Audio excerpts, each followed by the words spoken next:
Hi everyone, welcome back our channel. எல்லோருக்கும் வணக்கம். இன்றைக்கி ஒரு பியூட்டிஃபுல்லான லேண்டை பற்றி தான் பார்க்க போகிறோம். இந்த லேண்ட் எங்கே இருக்குது, அந்த லேண்டில் என்னென்ன ஃபெசிலிட்டிஸ் இருக்குது, இதோட ப்ரைஸ் என்னங்கிறத வாங்க பார்க்கலாம். இந்த லேண்ட் எங்கே இருக்குது அப்படின்னு பார்த்தீங்கன்னா கோயம்புத்தூர் காலப்பட்டி. டோட்டலாக எவ்வளோ ஏக்கர்ஸ் இருக்குதுன்னு பார்த்தீங்கன்னா 67 ஏக்கர்ஸ் இருக்குது.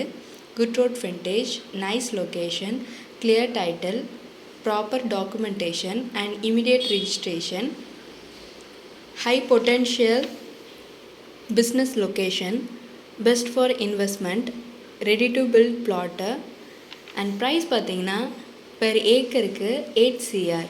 இன்னும் இந்த லேண்டை பற்றி மோர் டீட்டெயில்ஸ் உங்களுக்கு தெரிஞ்சுக்கணும் அப்படின்னா பக்கத்தில் தெரிகிற நம்பருக்கு கால் பண்ணுங்கள். அது மட்டும் இல்லாமல் இதை போல் லேண்ட்ஸை பற்றி உங்களுக்கு நிறைய தெரிஞ்சுக்கணும் அப்படின்னா எங்களுடைய சோஷியல் மீடியாஸ் பேஜஸை ஃபாலோ பண்ணுங்கள், லைக் பண்ணுங்கள், ஷேர் பண்ணுங்கள், கமெண்ட் பண்ணுங்கள். தேங்க்யூ ஸோ மச் ஃபார் வாட்சிங்.